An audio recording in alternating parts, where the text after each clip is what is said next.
రుద్రగారు, రుద్రగారు.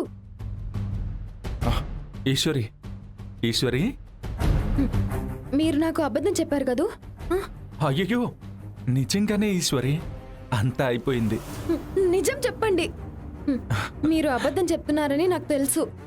నాకు ఏం జరిగిందో తెలియనంత అమాయకురాల్ని కాదు. నిజం చెప్పండి.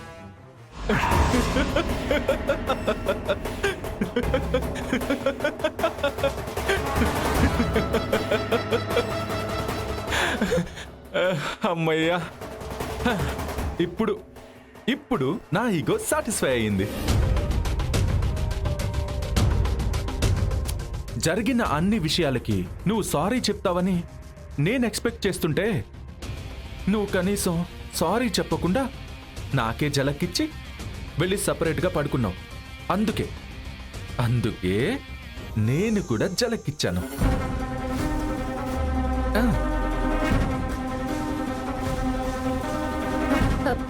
ఏదో సాధించేశానని మీరు అనుకుంటున్నారు.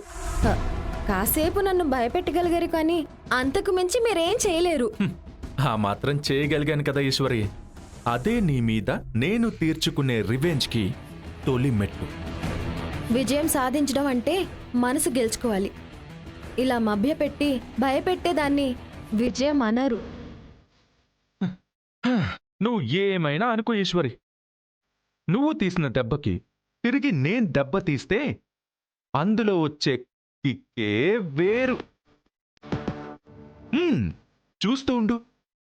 నా ఈగో సాటిస్ఫై అయ్యే వరకు ఇలాంటి వింత అనుభవాలు నీకు ఎదురవుతూనే ఉంటాయి.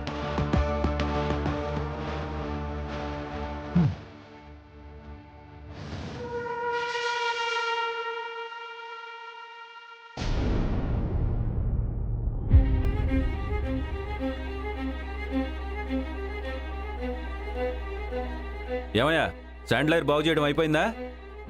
అయిపోయింది సార్. సరే, డబ్బులు తీసుకోండి. ఏమైనా ప్రాబ్లం వస్తే ఫోన్ చేయండి సార్. సరే, ఓకే.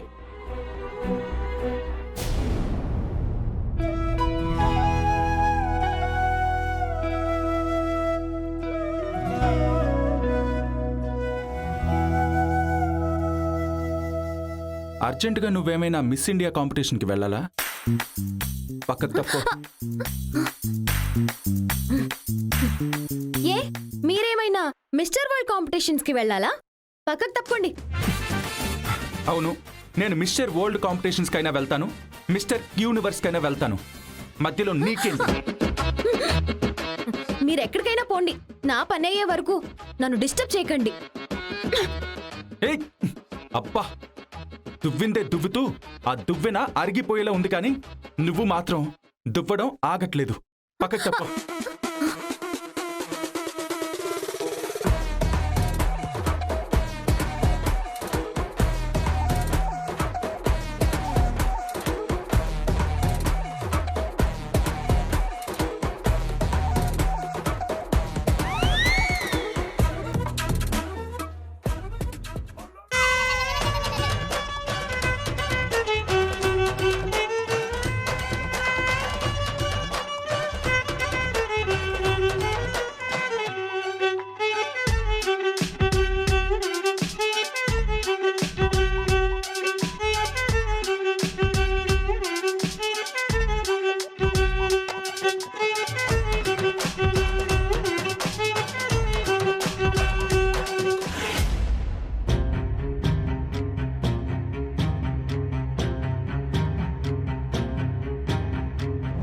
మీ ఇద్దరి కష్టానికి ప్రతిఫలంగా ఒక చిట్టి పాప పాదాలు ఈ ఇంట్లో తిరగాలని మీ పెద్దమ్మ అంటోంది. ఈశ్వరి ఇచ్చిన మాట మీద నిలబడుతుంది అనుకున్నాను. నా మాటను గౌరవించి రుద్రకి దగ్గర కాదు అనుకున్నాను. కానీ ఎందుకింత పని చేసింది? ఇప్పుడు రుద్రకి ఏం ప్రమాదం ఎటు నుంచి కమ్ముకొస్తుందో, ఏ ముప్పు రుద్రని ముంచేయబోతోందో, ఇప్పుడేం చేయాలి?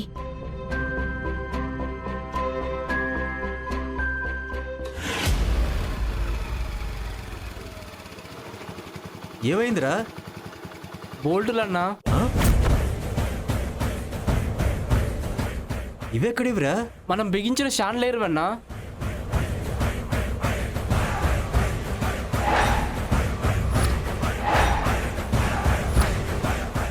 పంప ముంచావు కదరా.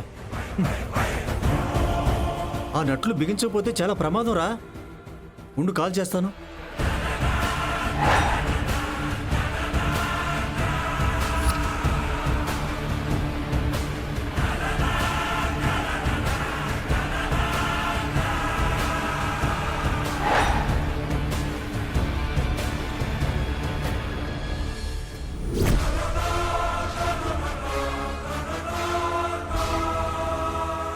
ఏమైందన్నా? ఆయన ఫోన్ లిఫ్ట్ చేయట్లేదురా. అయితే వెంటనే వెళ్దాం పదా. సరే పద.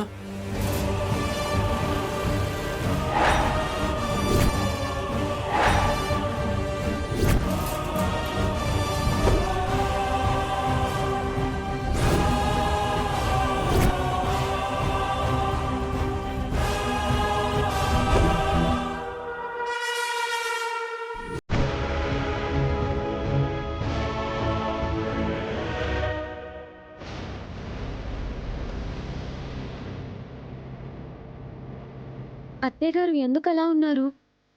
రుద్ర గారు నేను కలిశామని అనుకుంటున్నారా? ఆమె మాటని నేను దాటేశానని అనుమానిస్తున్నారా? అత్తయ్య గారు అనుకున్నట్టు జరగలేదని అత్తయ్య గారికి చెప్పాలి.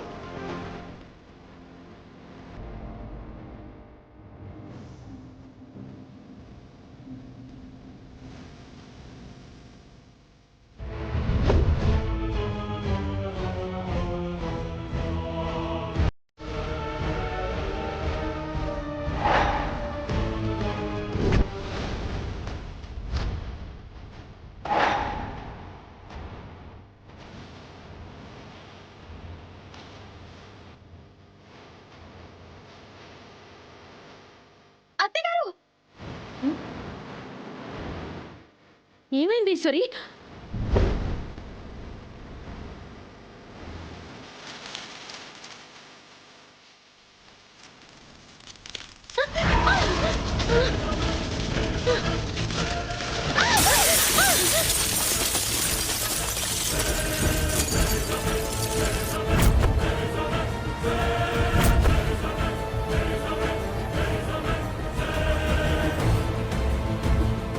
కొంచెంలో తప్పిపోయింది అత్తయ్య గారు. లేకపోయి ఉంటే చాలా పెద్ద ప్రమాదం జరిగేది.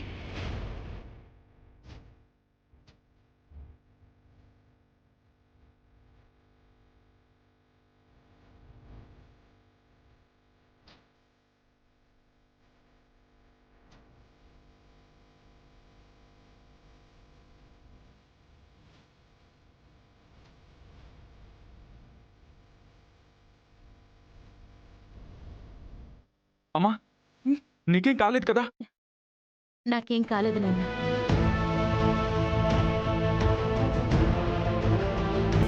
యశోదా, నువ్వు బాగానే ఉన్నావు కదా? నేను బానే ఉన్నానండి, నాకేం కాలేదు.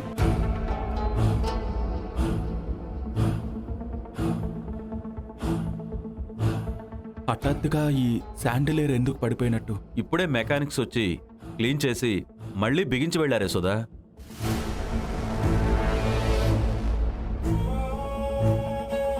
మమ్మల్ని క్షమించండి సార్. ఆ 2 నట్స్ బిగించడం మర్చిపోయాము, అందుకే ఇలా జరిగింది. అసలు మీకు బుద్ధుందా? పని చేసే పద్ధతి కూడా రాదా మీకు? ఇంత ప్రమాదమైన వస్తువులతో ఎంత జాగ్రత్తగా ఉండాలి? అటు ఇటు అయితే మనుషుల ప్రాణాలు పోయేవి. సార్ అది మమ్మల్ని క్షమించండి సార్. క్షమాపణ? మనిషి ప్రాణం పోతే క్షమాపణతో తిరిగి వస్తుందా? రుద్ర, ఒక్క నిమిషం ఆగు. ఇప్పుడేం కాలేదు కదా. వాళ్ళ మీద అరవడం వల్ల, అలగడం వల్ల ప్రయోజనం ఏమీ ఉండదు. వాళ్ళని వదిలే. వెళ్ళండి ఇక్కడి నుంచి.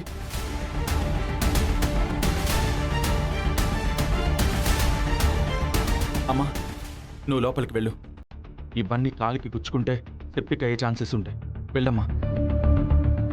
సరే నాన్న.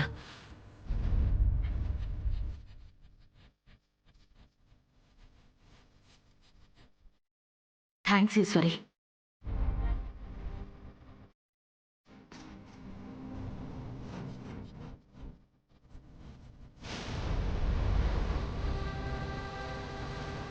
ఇవి క్లీన్ చేయండి. అలాగే సార్, పద.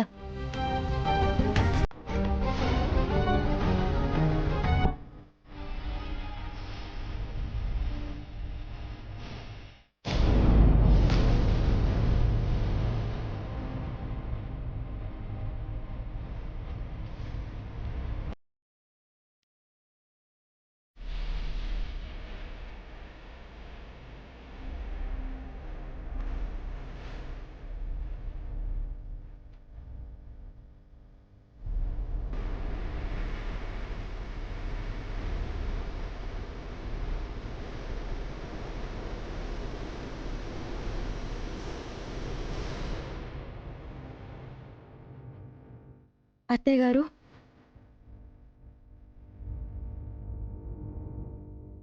ఏంటి ఈశ్వరి?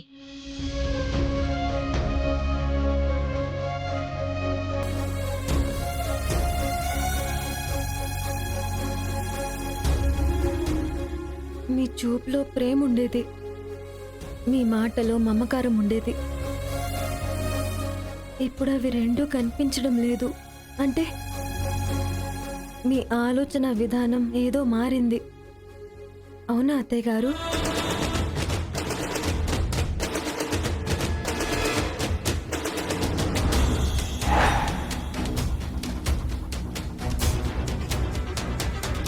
ఇక్కడ మనుషులు మారుతున్నారు, వాళ్ళిచ్చిన మాటలు మారుతున్నాయి.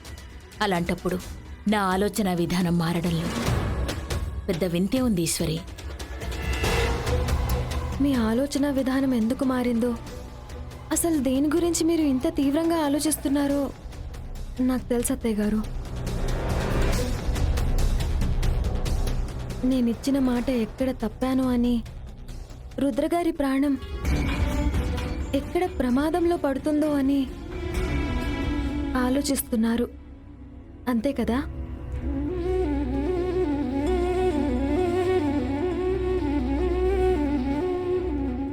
చూడండి అత్తయ్య గారు, నాకు ప్రేమించడం తెలుసు.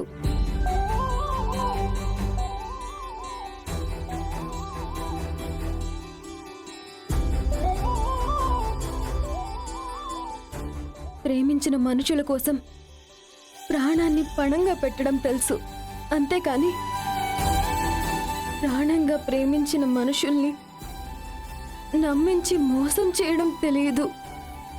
మాట తప్పి వెన్నుపోటు పొడవడం తెలీదు.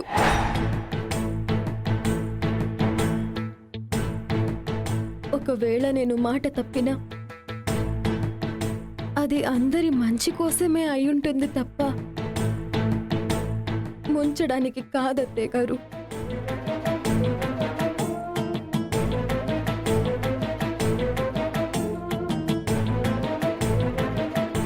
అంటే నువ్వు నాకిచ్చిన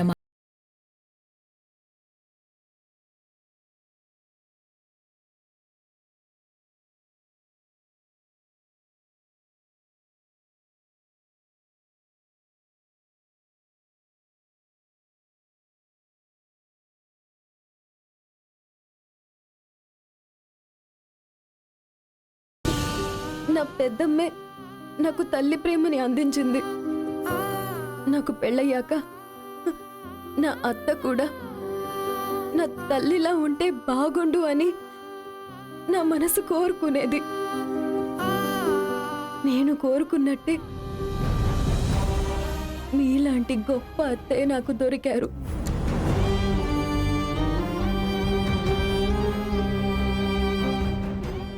నన్ను ప్రేమగా చూసుకునే అత్తయ్య దొరికారు. నాకు ప్రాణం పంచించే అత్తయ్య దొరికారు. నన్ను అమ్మలా లాలించే అత్త తన కొడుకు కోసం ఒక కోరిక కోరారు. అది కూడా నా భర్త ప్రాణాలు కాపాడమని. అది నా బాధ్యత అత్తయ్య. అది కూడా తీర్చకపోతే నేనెందుకు అత్తయ్య గారు? మరి అందరూ మీ ఇద్దరి గురించి మాట్లాడుకునేదేంటి? అది సహజమే కదా అత్తయ్య గారు. మన మధ్యలో ఏం జరుగుతుందో వాళ్ళకు తెలీదు, తెలియకూడదు. మీ అబ్బాయి నన్ను ఏడ్పించడానికి చేసిన పనులన్నీ మీకు వాళ్ళకి అలా అనిపించుంటుందంతే.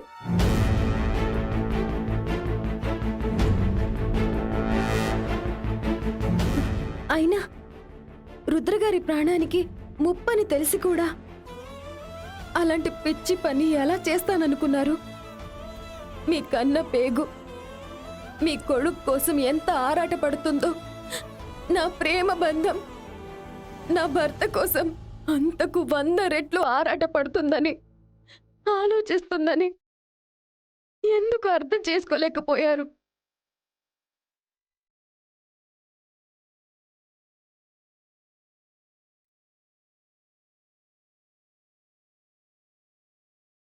నన్ను క్షమించి ఈశ్వరి. వాడి మీదున్న ప్రేమతో నాలో కలవరం కలిగింది. వాడికేమైపోతుందో అన్న భయంలో నీ మీద అనుమానం మొదలైంది. కానీ నేను అనుమానించింది ఈశ్వరిని. ఎంత తప్పు చేశానో ఇప్పుడు అర్థమైంది.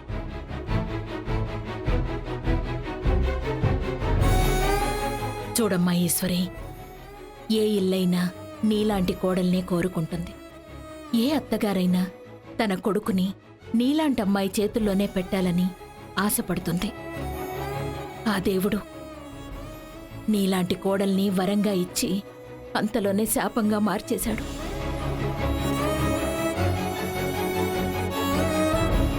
ఒక ప్రమాదంగా మలిచాడు. ఆ పైవాడు ఇంకేం చెయ్యాలనుకుంటున్నాడో నాకు అర్థం కావడం లేదు. ఆయన రాతకి మనం తల వంచక తప్పదు. ఆయన దారిలో పయనించక తప్పదు.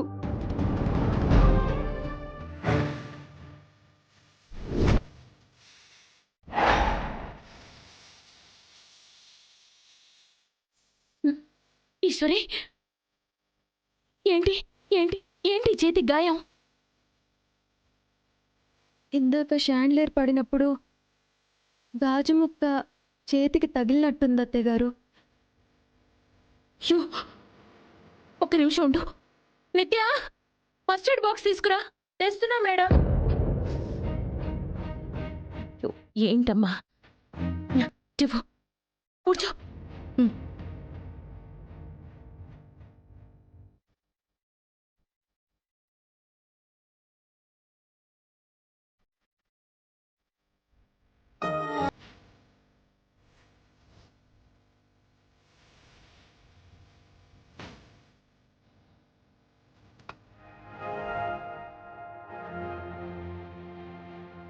అత్తయ్య, చిన్న గాయమే, తగ్గిపోతుందిలేండి. నా వల్ల నీ చేతికి తగిలిన గాయం త్వరగానే తగ్గిపోతుంది. కానీ నా వల్ల నీ గుండెకి తగిలిన గాయం ఎప్పటికీ తగ్గిపోదేమో ఈశ్వరి.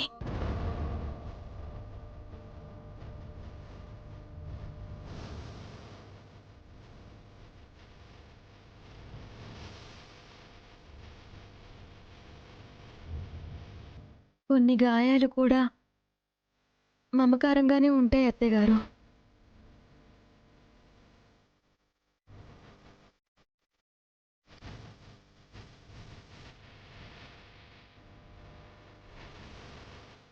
పరిస్థితులు ఎలా మారినా, మనుషుల మధ్య దూరం పెరిగినా, మీతో ఏర్పడ్డ బంధాలకి మాత్రం నేనెప్పటికీ దూరం కాను. ముందు నేను ఎక్కడ ఉన్నా ఇదే నా ఇల్లు, ఆయనే నా భర్త, మీరే నా అత్త.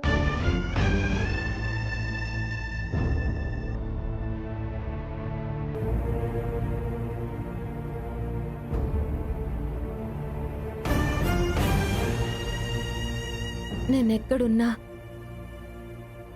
మీరందరూ పంచిన ఈ ప్రేమతోనే బతుకుతాను. ఈ జన్మకి ఈ జ్ఞాపకాలే